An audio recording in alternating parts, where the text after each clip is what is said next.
standing here in the field with Mitchell Curtis from King's Farms. Mitchell's been growing mangoes for a number of years. Mitch, if you could just go back 5 years, tell us what was the condition of your trees then, how much were you spending per tree and what you were sort of yielding, and then give us a snapshot of what's happened in the last 5 years and what you sort of put down your success to. 5 years ago, 6.5 years ago, I purchased the orchard. I picked it up pretty cheaply because it was pretty run down. The first season we harvested on this orchard, these trees are smaller, but there's some older trees on the orchard. The first year we harvested 1.6 trays per tree average. Absolutely horrific. So I started the journey to try and find out how to get mangoes to hang on the trees because they were flowering, they all fall off. Got the local guy in, did the normal stuff, got the local guy in.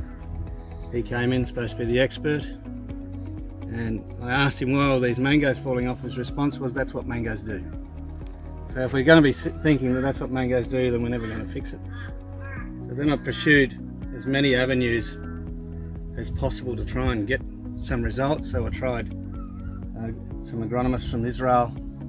I had DPI come in, and everything we tried didn't really change what was happening. So I spent probably $120,000 and the trees were still in the same condition. There's just nothing was happening. So one day Rodney from Elders turned up with Tony, and I was pretty fed up. Tony immediately agreed to test the soil, the roots, the leaves, tested everything to find out what was wrong with my trees. And he came back with a positive test of rositonia.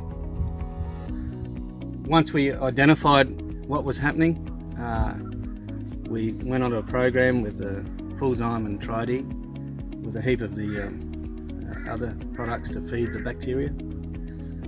And within 6 weeks the orchard had changed colour. And I hadn't seen that probably because I used to come and work on the farm before I purchased it, probably for 4 or 5 years. We actually hadn't hedged this orchard for 3 years because there was absolutely no growth on it. The trees were yellow, the leaves were tiny, they're probably 2 or 3 years old, it really wasn't flushing. So within 6 weeks, suddenly it bursted out a new flush, and the leaves were big and long. And from that point I knew that we'd turned the corner. So the next year the trees looked a lot better, so they had to come back from the state they were in. And I think we picked 180,000 trays off 19,000 trees. And the following year after that, we picked 265,000. That was a big year. The following year after that was a very low year, so most other growers had very, very poor crops. So they were advertising on the ABC News that it was the year they'd rather forget because it was so poor. We still picked 206,000 trays, thinking, you know, this is too good to do. There's going to be a year that comes that we get less fruit, but this year we're looking at between 280 and 300,000 trays. There's 4,000 tree patch that I got 1.6 trays off. This year went 18.2 trays. We've just finished picking it. Went 18.2 trays. Just blows my mind. All right, so Mitch, tell us, you were spending how much a tree when you first started, and you've gone up now quite a bit.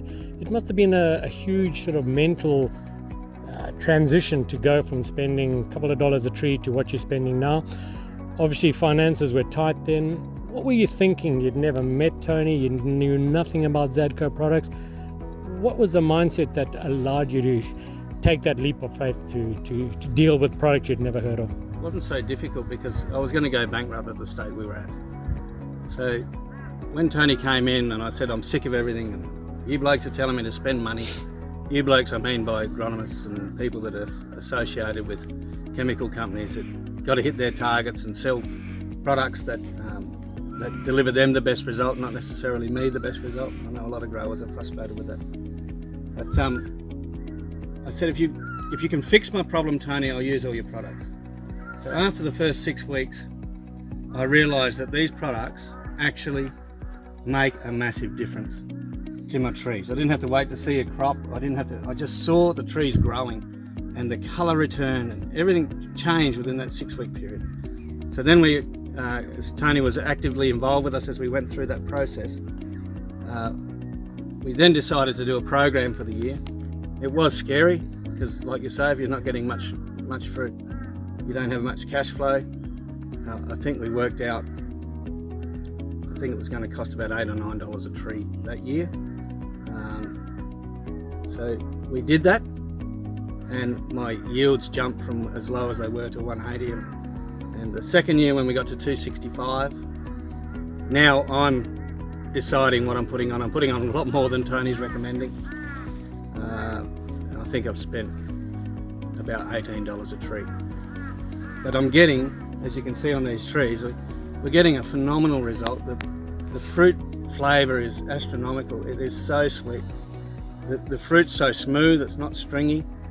My biggest problem now is getting to these trees in time. We'll be here probably tomorrow picking these. There's already fruit on the ground just because it takes so long to get through the orchard. We used to pick the orchard with 10 machines, so I had 6 of my own and 4 contractors. I've just built 6 more of my machines this year. So 4 of them are active. We didn't quite get over the line with them all. But we've also got 10 machines from the contractors in. So we've been picking 20 machines a day, getting nearly 400 bins a day, and frantically just not getting through. They're picking 1 row a day, each machine getting 24, 27 bins a day, just for the sheer load of fruit. And it's a great problem to have. And Mitchell, the season this year, how's it been for you, and how can you compare your yields with neighbours? What have you seen? What have you noticed? And this year is an up year. So mangoes in our area seem to go up and down, up and down. What we're noticing since we're using these products is that it still goes down, but other people were down 80% last year. We were down about 16, 17%. So we got really high prices on high yield. And then this year, when everyone else is up, we're way up. So I think the neighbours are looking at that 8 to 10 tray average over their orchard, so they're budgeting on that. They've got a much bigger orchard than me, and we're chasing the same number of trays. So they got double the trees, chasing the same amount of trays as what I'm chasing. So it's pretty impressive outcome. And it's happened year after year now. Like first year, it could have been a fluke. Second year, gee, that was good. Third year, the ABC were coming saying, how come you've got so many mangoes? No one's got mangoes. And now the 4th year, it's just amazing. And it makes it easy to farm when you know you're going to get a yield. But you've obviously learned a lot about the products. You know when to use them, how to use them. You're probably putting on more applications than we would suggest, but you're seeing a benefit and you're seeing a return per dollar on using those products. Absolutely. Like if I'm getting 18 trays a tree, I spend 1 tray to fertigate that tree. I'm still miles up from what I was before. Okay. I had a grower I was working with last year. There were 2 growers that maintained a decent crop last year, myself and the grower I was helping, who was using these products.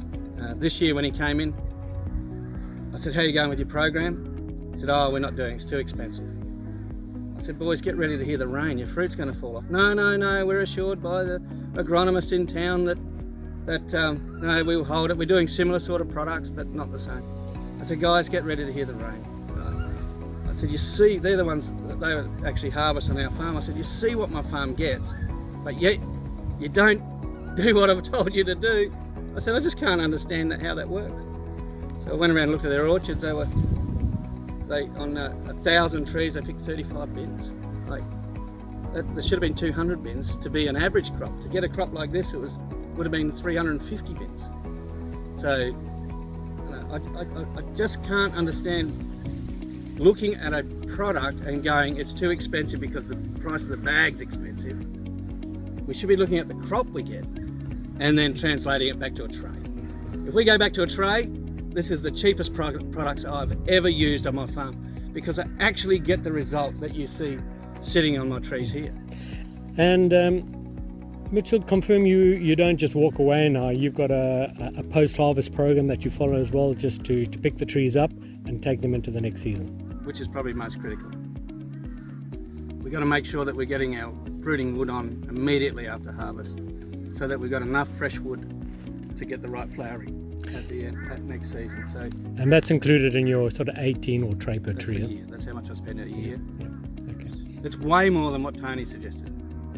But I'm so confident in these products now that I just keep putting it on. A product called Biosize, we put double what he suggested on. Like a shuttle of it's a lot of money, but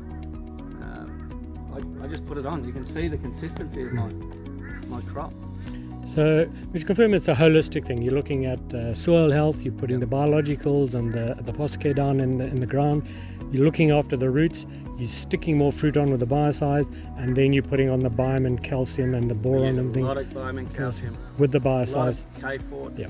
and a lot of Biosize. You don't want to stick more fruit on and then be short of something because you're going to drop it off. So all your So we got traces are massive element. load, and we got like perfect size fruit. There's 16s and 18s here.